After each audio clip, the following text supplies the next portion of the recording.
Oke, assalamualaikum warahmatullahi wabarakatuh. Perkenalkan, kami dari kelompok 1 akan mempresentasikan materi kami yang berjudul bisnis dan lingkungan. Di antaranya anggota kami adalah Intan Rahmadani, Nursela Rizky Amelia, dan saya sendiri Praditya Pramasta Astuti. Oke, kita langsung aja ke bab 1 pendahuluan. Dimulai dari latar belakang. Apa yang saudara pikirkan ketika mendengar kata bisnis? Apakah yang terlintas di dalam benak saudara ketika mendengar kata sebuah perusahaan besar seperti Toyota atau Microsoft, ataukah perusahaan yang kecil seperti toko di sekitar rumah Anda, atau bahkan perusahaan yang lebih kecil lagi seperti lapak koran pinggir jalan, Toyota, Microsoft, toko, atau bahkan lapak koran pinggir jalan yang merupakan bentuk-bentuk dari organisasi yang menjalankan bisnis itu sendiri, yaitu organisasi yang menyediakan barang atau jasa yang untuk memperoleh keuntungan. Jadi apa yang dimaksud dengan bisnis itu sendiri? Mengapa kita mempelajari bisnis dan mengapa keberadaan bisnis menjadi begitu penting dalam kehidupan kita? Secara terminologis, bisnis merupakan sebuah kegiatan atau usaha. Bisnis dapat pula diartikan sebagai artikel terpadu yang meliputi pertukaran barang, jasa atau uang yang dilakukan oleh dua belah pihak atau lebih dengan maksud untuk memperoleh manfaat atau keuntungan bagi kedua belah pihak tersebut. Dengan demikian, bisnis merupakan proses sosial yang dilakukan oleh setiap individu atau suatu kelompok melalui proses penciptaan dan pertukaran kebutuhan serta keinginan akan suatu produk tertentu yang memiliki nilai atau memperoleh manfaat atau keuntungan. Oke, kita langsung ke bab 2 pembahasannya, pengertian bisnis. Secara terminologis, bisnis merupakan sebuah kegiatan usaha. Bisnis dapat pula diartikan sebagai aktivitas terpadu yang meliputi pertukaran barang, jasa, atau uang yang dilakukan oleh dua belah pihak atau lebih yang dimaksudkan untuk memperoleh manfaat atau keuntungan. Dengan demikian, bisnis merupakan proses sosial yang dilakukan oleh setiap individu atau kelompok melalui proses penciptaan dan pertukaran kebutuhan, juga keinginan akan suatu produk tertentu yang memiliki nilai atau memperoleh manfaat atau keuntungan. Mempelajari bisnis berarti juga kita menelaah sejarah kehidupan manusia dan lingkungannya dalam memenuhi kebutuhan dan keinginan yang tidak terbatas dengan sumber-sumber yang tentunya terbatas. Keinginan bisnis merupakan sebuah sistem operasional yang sangat terkait dengan lingkungan di sekitarnya. Dalam masyarakat yang semakin terbuka dan kegiatan bisnis yang harus mampu bersikap fleksibel dan beradaptasi dengan kehidupan yang ada serta perubahan zaman. Oleh karena itu, mempelajari bisnis sama artinya dengan mempelajari cara manusia dalam memenuhi kebutuhan dan keinginannya dalam suatu lingkungan dengan sumber yang tidak terbatas. Konsep bisnis. Konsep bisnis adalah gagasan-gagasan yang konkret dalam mewujudkan suatu usaha dengan merujuk pada nilai-nilai usaha, tujuan usaha, dan juga tujuan pasar. Fungsi dari konsep bisnis adalah sebagai pedoman dalam menyusun rencana kerja untuk mencapai target dan tujuan dari usaha yang kita jalani.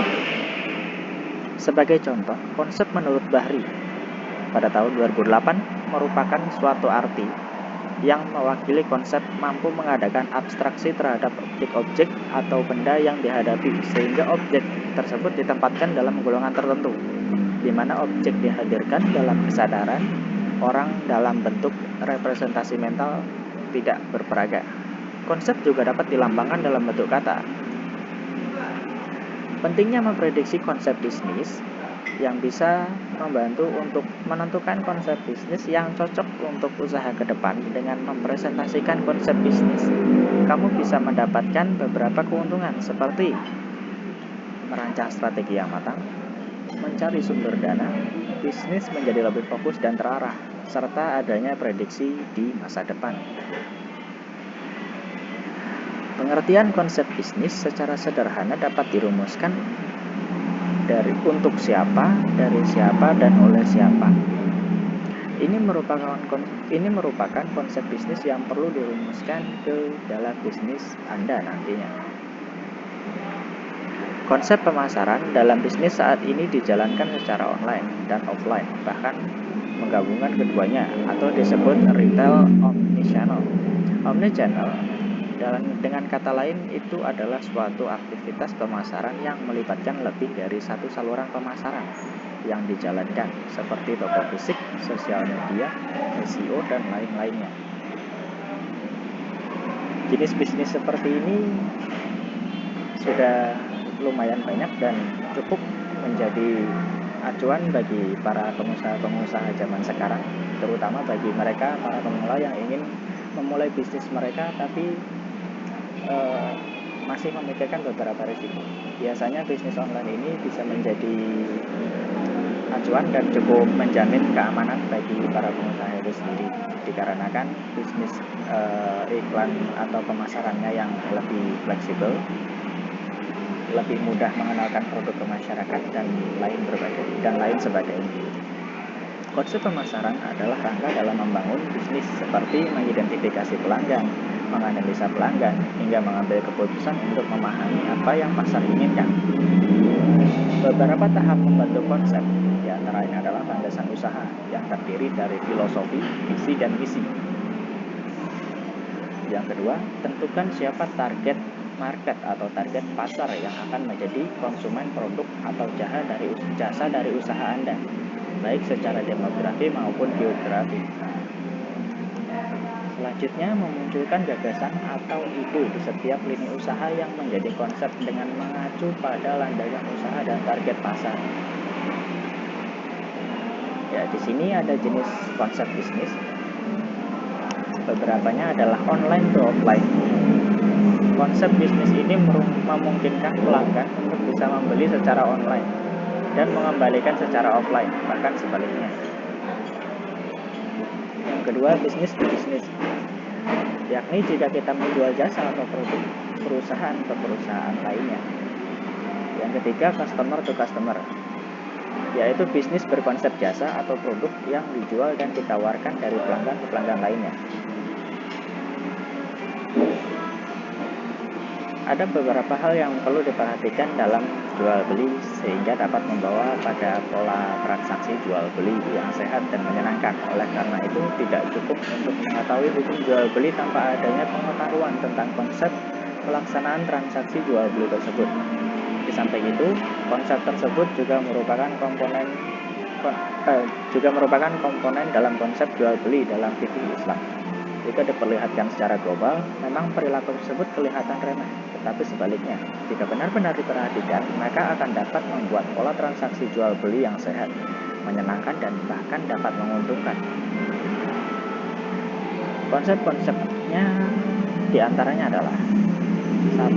Jujur, yang kedua amanah, yang ketiga ramah, adil, dan sabar. Ini merupakan beberapa konsep dasar yang dibutuhkan seorang pengusaha jika mau memulai sebuah usaha, karena tanpa adanya beberapa konsep atau bisa dibilang fondasi dasar ini, bisnis memang masih bisa berjalan tapi dapat memiliki beberapa risiko di tengah jalan. Yang kedua, lingkungan bisnis. Lingkungan bisnis adalah jumlah total dari semua individu, institusi, dan kekuatan lain yang berada di luar kendali perusahaan. Namun bisnis masih bergantung pada mereka yang telah mempengaruhi kinerja keseluruhan serta berkelanjutan bisnis. Ada beberapa hal yang membentuk lingkungan bisnis seperti supplier, pesaing kelompok konsumen, media, pemerintah, pelanggan, kondisi ekonomi, kondisi pasar, investor, teknologi, tren, dan berbagai institusi lain di luar perusahaan.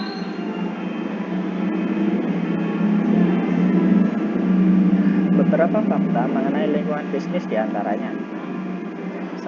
Memungkinkan perusahaan untuk mengidentifikasi peluang bisnis. Yang kedua, memanfaatkan sumber daya yang baik. 3. Menghadapi perubahan. 4. Bantuan dalam bencana. Dan yang kelima, membantu bisnis untuk meningkatkan kinerja. Berdasarkan tingkat pengaruh pada perusahaan, maka lingkungan bisnis dapat dibagi menjadi dua, yaitu lingkungan internal dan eksternal. Lingkungan internal adalah sumber daya manusia dan fisik yang mempengaruhi kinerja bisnis secara langsung. Lingkungan ini terdiri dari karyawan, manajemen, pemegang saham, modal dan peralatan fisik. Lingkungan eksternal adalah institusi atau kekuatan luar dari potensial yang mempengaruhi kinerja organisasi.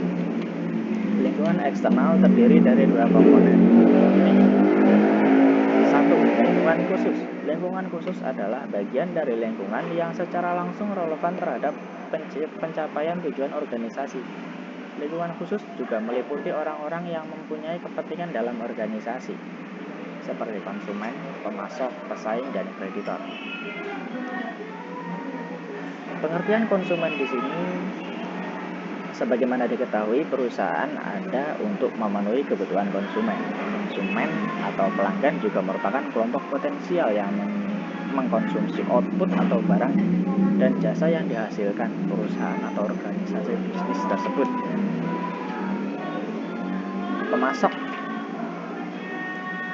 Pemasok ini merupakan perusahaan atau individu yang menyediakan faktor-faktor produksi yang dibutuhkan oleh perusahaan yang kita buat untuk memproduksi produk atau jasanya.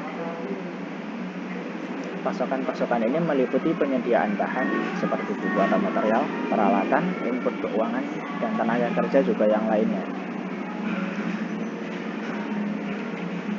Kemudian ada pesaing. Pesaing meliputi semua tawaran pesaing yang nyata maupun potensial serta substitusi yang dipertimbangkan oleh pembeli.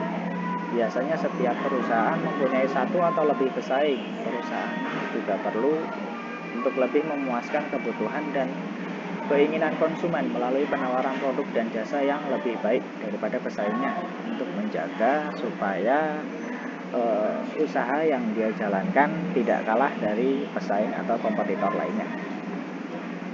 Kreditor.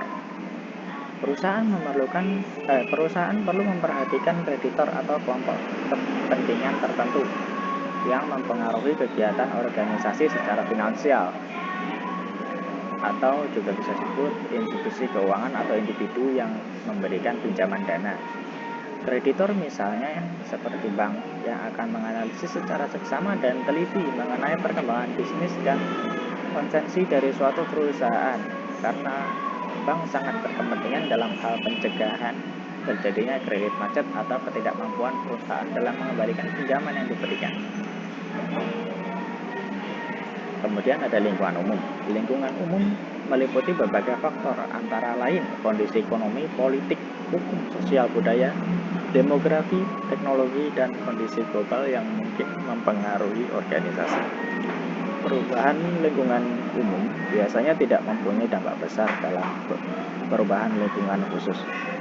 Namun demikian, manajer harus memperhatikannya ketika merencanakan, mengorganisasi, mengarahkan, serta mengendalikan aktivitas organisasi bisnis. Kondisi ekonomi, tingkat inflasi, masalah pengurangan, tingkat pertumbuhan pendapatan nasional, keadaan neraca pembayaran, kondisi pasar saham, serta fluktual kurs valuta asing dan suku bangsa secara umum adalah beberapa faktor ekonomi yang mempengaruhi praktik manajemen dalam aktivitas bisnis. Kondisi politik dan hukum. Terdapatnya kestabilan politik dan kebijakan pemerintah yang sesuai dapat menciptakan suasana kondusif untuk mengembangkan aktivitas organisasi bisnis dan berbagai bidang.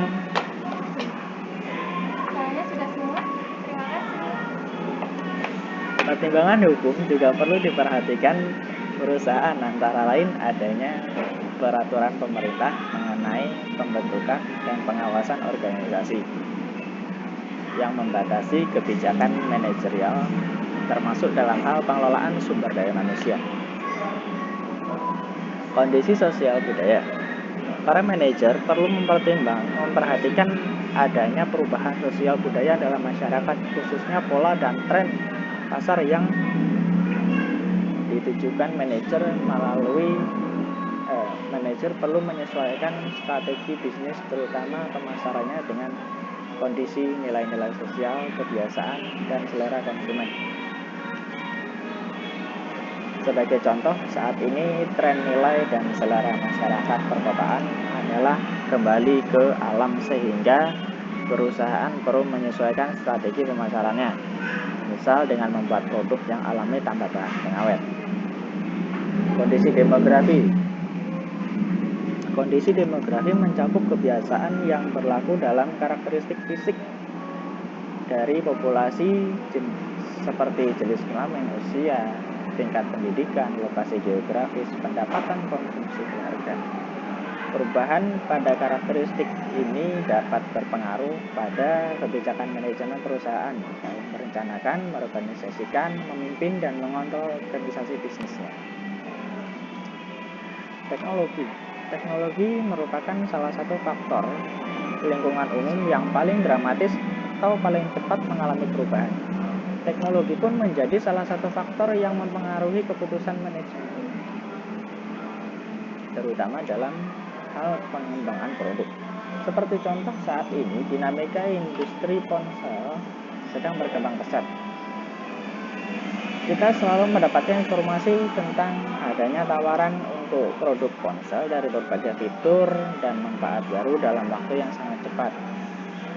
Hal ini karena terkait dengan perkembangan teknologi yang sering terjadi. Globalisasi adalah salah satu faktor utama yang mempengaruhi organisasi bisnis. Manajer dari perusahaan besar maupun kecil yang ada di dalam negeri semakin ditantang dengan meningkatnya jumlah pesaing sebagai dampak dari adanya pasar global yang merupakan bagian dari lingkungan eksternal. Dan di sini faktor yang ada di dalam dan luar negeri yang mempengaruhi bisnis. Di antaranya ada satu faktor internal yang terdiri dari perencanaan dan kebijakan, penawaran nilai, sumber daya manusia, sumber daya pemasaran dan finansial, citra korporat dan merek, peralatan dan perlengkapan, manajemen tenaga kerja, hubungan antar karyawan, ketergantungan sumber daya teknologi, struktur organisasi, kualitas dan struktur infrastruktur operasional, dan juga perakiraan finansial. Kemudian yang kedua ada faktor eksternal, yaitu diantaranya konsumen, pemasok, kompetitor, publik, media dan pemasaran, talenta, ekonomi makro, sikap politik, serta penggunaan teknologi. Juga diantaranya ada mengidentifikasikan peluang dalam mendapatkan keuntungan penggerak pertama, mengidentifikasi ancaman dan sinyal peringatan dini, bermanfaat dalam mengidentifikasi dan merakit sumber daya, membantu menyesuaikan diri atau beradaptasi dengan perubahan yang cepat, membantu perencanaan dan penetapan kebijakan, peningkatan dalam kinerja. Perusahaan sebagai suatu sistem adalah suatu kesatuan dari unit-unit yang saling berinteraksi baik secara langsung maupun tidak langsung dalam rangka mencapai tujuan tertentu. Perusahaan adalah suatu sistem karena merupakan kombinasi dari berbagai sumber ekonomi yang secara langsung atau tidak langsung mempengaruhi proses produksi serta distribusi barang dan jasa untuk mencapai tujuan tertentu, antara lain keuntungan, pemenuhan kebutuhan masyarakat, maupun tanggung jawab sosial. Di sini ada beberapa unsur ya. Yang pertama kepada pemilik modal, yaitu pengelolaan keuangan dan kemajuan perusahaan. Kemudian yang kedua kepada lembaga penelitian, yaitu membantu pendanaan. Kemudian kepada pekerja, membayar gaji dan memenuhi fasilitas kerja. Kepada konsumen, menyediakan barang dan jasa yang bagus dengan kualitas yang baik. Kepada pemerintah, yaitu membayar pajak. Sifat-sifat perusahaan diantara lain kompleks sebagai suatu kesatuan atau unit, sifatnya beragam, saling tergantung dan dinamis. Ada dua fungsi perusahaan apabila kedua fungsi tersebut dijalankan dengan lancar, terkoordinir, terintegrasi dalam rangka mencapai tujuan perusahaan. Di antaranya satu, fungsi operasi, yakni pembelian dan produksi, pemasaran keuangan, personalia, fungsi operasi utama perusahaan, akuntansi, administrasi, teknologi informasi, transformasi dan komunikasi, pelayanan umum, dan undang-undang, fungsi operasi penunjang. Yang kedua, ada faktor manajemen yang meliputi perencanaan, pereorganisasian, pengarah, pengendalian. Bila keduanya berjalan dengan baik, perusahaan akan menjalankan operasinya dengan lancar, terkoordinasi, terintegrasi dalam mencapai tujuan bisnis itu sendiri. Oke, sekian untuk bagian saya dan selanjutnya akan dilanjutkan oleh Mbak Intan.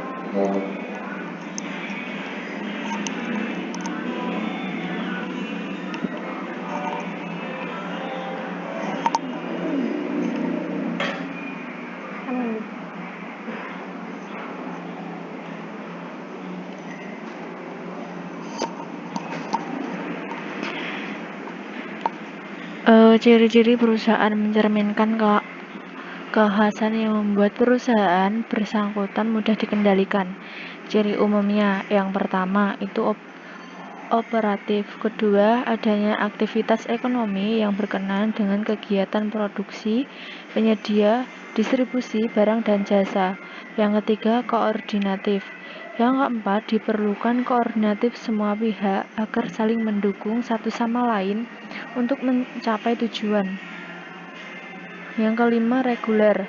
Keenam, untuk mencapai keseimbangan, perusahaan diperlukan keteraturan yang dapat mendukung aktivitas agar dapat selalu bergerak maju. Ketujuh, dinamis. Yang kedelapan, lingkungan selalu berubah, oleh karena itu mampu mengikuti dan menyesuaikan diri terhadap perubahan. Kesembilan, formal. 10, tunduk kepada peraturan yang berlaku setelah memenuhi persyaratan pendirian.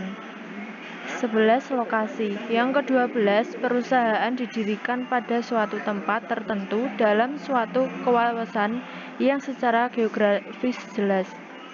Yang 12, pelayanan masyarakat. 13, kebersihan perusahaan tersebut terhadap visi dan misi dalam suatu kawasan yang secara geografis jelas. B. Lingkungan eksternal mikro. Ada lingkungan eksternal yang mengaruh langsung terhadap kegiatan usaha. Contohnya, pertama, pemasokan atau supplier, menunjang kelangsungan operasi perusahaan.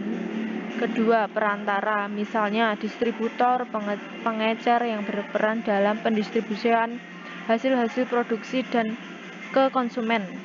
Ketiga, teknologi, yang berkaitan dengan perkembangan proses kerja, peralatan, metode, dan lain-lain.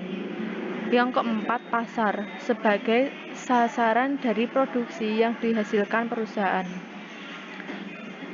2. Lingkungan internal adalah faktor-faktor yang berada dalam kegiatan produksi dan langsung mempengaruhi hasil produksi. Contoh, 1. Tenaga kerja, 2. Peralatan dan mesin, 3. Permodalan, pemilik, investor, pengelola dana. 4. Bahan mentah, bahan setengah jadi, penggudangan. 5. Sistem informasi dan administrasi sebagai acuan pengambilan keputusan.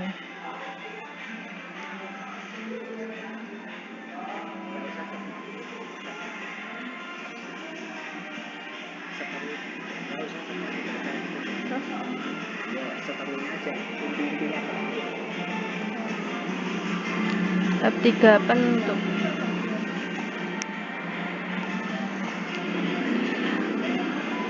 Kesimpulannya, bisnis adalah suatu organisasi yang menjual barang atau jasa kepada konsumen atau bisnis lainnya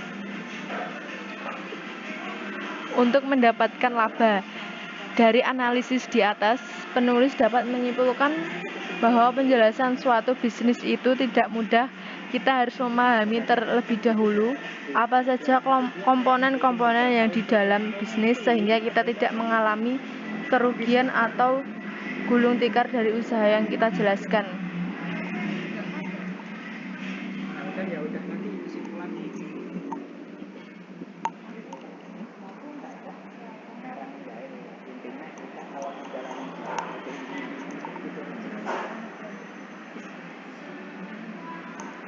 Kesimpulan dari video ini akan dijelaskan oleh Kak Sheila. Ya, kamu bikin kesimpulannya aja.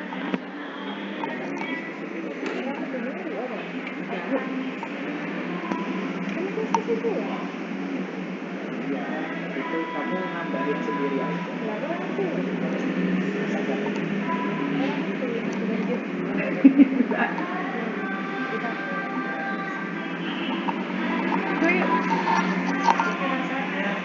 Penjelasannya itu untuk koma-komanya dulu, kalau nyebut siapa ketahuan tak kasih gitu.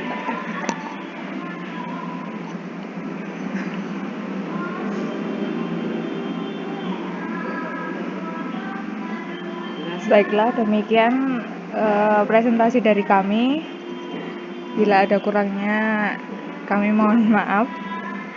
Terima kasih. Wassalamualaikum warahmatullahi wabarakatuh.